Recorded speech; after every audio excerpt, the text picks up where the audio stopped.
एटा में सरस्वती शिशु मंदिर के प्रांगण में स्वदेशी जागरण अभियान के तहत 1 व 2 अगस्त को प्रशिक्षण शिविर का आयोजन किया गया, जिसकी अध्यक्षता एटा के विधायक श्री डेविड जी ने।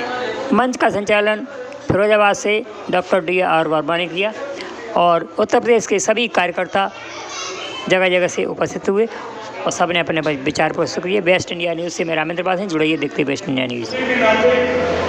स्वदेशी जागरण पर आयुर्वेद की विधा पर अपने 2 शब्द व्यक्त करना चाहता हूँ, क्योंकि आप हमारे महान विद्वान अपना हमको कुछ प्रशिक्षण देने के लिए पधारे हुए, उनके लिए समय का ध्यान रखते हुए अपनी बात रखूँगा।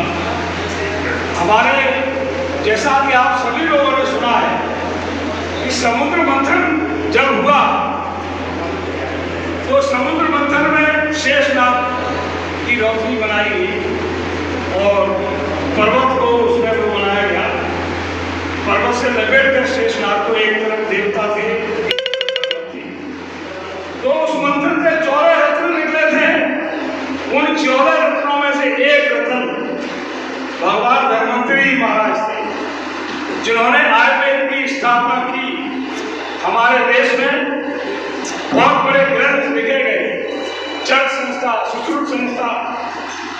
आयुर्वेद ये चिकित्सा उपचार करने की विधा के जन्मदाता भगवान धन्वंतरी जी को नमन करते हुए मैं आप लोगों के सामने कहना चाहता हूँ कि हमारे आयुर्वेद में पंचकर्म चिकित्सा के अलावा शरीरी भी आती है और जितनी भी औषधियाँ हैं वो आयुर्वेद वनस्पति हैं जो कभी भी साइड इफेक्ट नहीं करती। बड़े बड़े आयुर्वेदिक सर्जन, डॉक्टर ऑपरेशन की बात करते हैं। इस बेहतर जमाने को तो अपने दिल का हाल लिखता हूँ और आज की स्वदेशी जागरण गोष्ठी में मैं आप सबको नमन करता हूँ, मंच को भी नमन करता हूँ। यहाँ पर फ्रेंच प्रांत के विभिन्न जनपदों से आए हुए गणमान्य विद्वान जनों, विशेष रूप से अभिनव कश्यप जी की प्रेरणा से मैं यहाँ तक आप लोगों के दर्शन करने के लिए, और इस मंच पर शोभायमान हमारे क्षेत्रीय संयोजक आदि विनोद जी, आदि डॉक्टर अल्पेश जी और आप सभी को पुनः नमन करते हुए अपनी बात को भारत माता के चरणों में 2 लाइन समर्पित करता हूँ।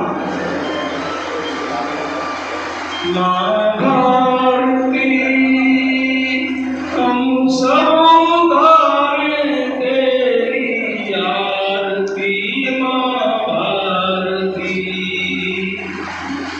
कश्मीर से कन्याकुमारी तक तुम्हारी ध्वज पताका फैलती, माँ भारती हम सब उतारें तेरी आरती।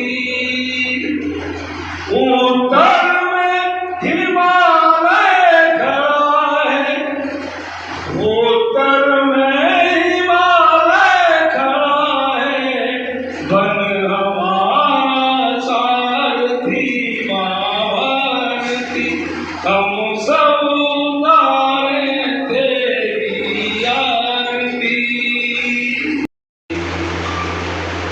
प्रांत के संयोजक आदरणीय मनोज जी, जैसे सुशील जी और यहाँ की सारी व्यवस्थाओं को देख रहे हैं हमारे उमाकांत तिवारी जी, संयोजक, और हमारे प्रांत के सह समन्वयक श्रीमान अभिनव जी, ऐसे सभी वरिष्ठ कार्यकर्ताओं को मैं नमन करते हुए, अभिनंदन करते हुए अपनी बात को रखूंगा।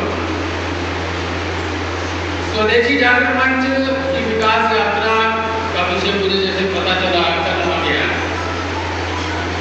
हो गया है,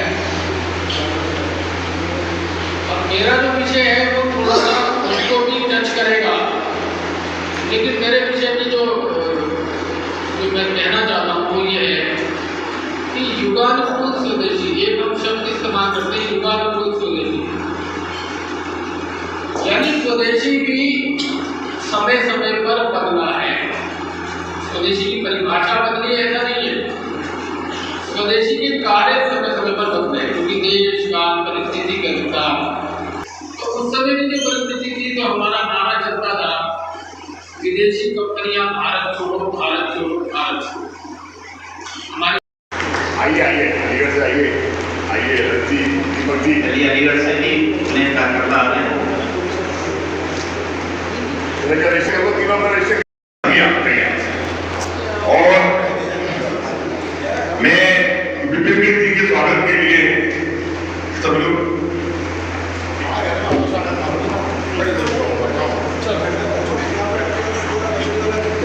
मैं विपिन जी के स्वागत के लिए उमा बहुत बहुत धन्यवाद। दफ्तर ध्वनि के साथ माननीय विधायक जी का स्वागत।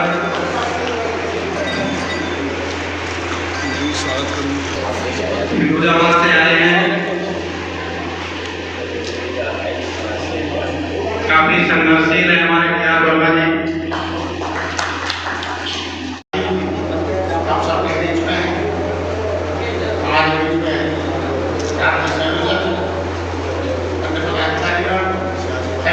स्वदेशी के कार्यकर्ता स्वयंसेवक यहाँ उपस्थित हैं, आप सबकी उपस्थिति को मैं धन्यवाद करता हूँ और आने के लिए बहुत बहुत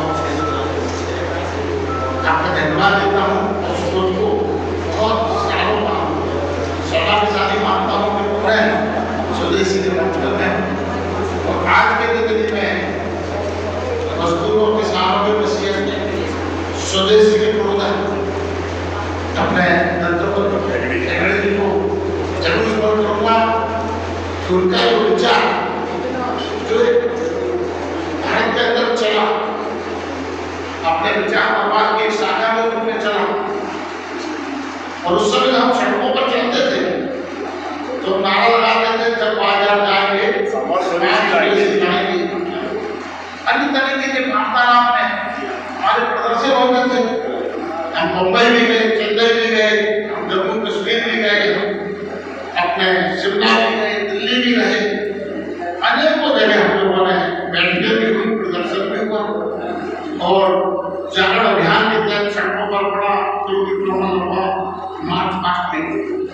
उस दौर में जब लोग चर्चा करते थे, कहते थे कि आपका स्वदेशी भाव क्या देश को पीछे ले जाने के लिए, वो दौर था जब एक जगह यहाँ पर हम लोग अन्य तरह की व्यवस्था की बात करते थे और हम स्वदेशी भाव और उसके महत्व को समझ नहीं पाते थे। आज आप राज्यों के लिए वो जो विचार भारत ही नहीं। यदि आज मैं कहूँ कि अमेरिका के परिदृश्य में जब अपने स्वदेशी भाव को कहते हैं तो कहीं ना कहीं वो प्रेरणा के हमारे भारत के स्वदेशी भाव हमारे प्रधानमंत्री जी हमारे संघर्ष से चलती है। और आज ही यदि वो स्वदेशी भाव नहीं होता साथियों तो कितने नंबर के चौथे पांचवें नंबर के अर्थव्यवस्था तक नहीं पहुंचता। अभी हमारे राजीव जी ने बताया कि हम डिफेंस सेक्टर में वो देश थे जिसको हम सबसे बड़ा खिलाफ माना जाता है पूरी विश्व में। हमको वो भारत को एक बाजार के रूप में वो देखते थे। आज हमको गर्व है हमारे देश के साइंटिस्ट ने, हमारे देश के नेतृत्व ने स्वदेशी पर विश्वास किया। आज हम अपनी जरूरत की पूर्ति करते हैं और अपने स्वदेशी के तहत निर्माण करके उसे विदेशों में भेजते हैं। छोटा मोटा नहीं, हम 25,000 करोड़ से ऊपर के भी बड़े एक्सपोर्ट। साथियों, हमारी छोटी छोटी पहल देश के प्रति समर्पण दे सकती है, देश को आगे ले जा सकती है। कई बार लोग पूछते हैं कि हम देश में आजादी में हमें मौका नहीं मिला, हम लोग पैदा नहीं थे। आज हम सैनिक नहीं बन पाए, हम आर्मी में नहीं जा पाए, तो हम देश की सेवा कैसे? साथियों, हर व्यक्ति देश के प्रति एक स्वदेशी का भाव भी पैदा कर लेगा तो उससे बड़ी सेवा हो नहीं सकती। हमको करना कुछ नहीं। हम लोग जब कहते थे कि हम चाहत से स्वदेशी और मजबूरी में विदेशी, तो हमारा ये नहीं है कि जहाँ काम नहीं निकल रहा तो हम स्वदेशी पे अड़े रहेंगे। हमको अपनी दिनचर्या भी करनी है, हमको पूरे विश्व के बेस्ट की तरफ जाना भी है, लेकिन हम अपनी चिंता स्वदेशी के साथ करते रहेंगे तो हमारे कंपनियां भी मजबूत होगी, देश भी मजबूत होगा और स्वदेशी सेक्टर भी मजबूत होगा।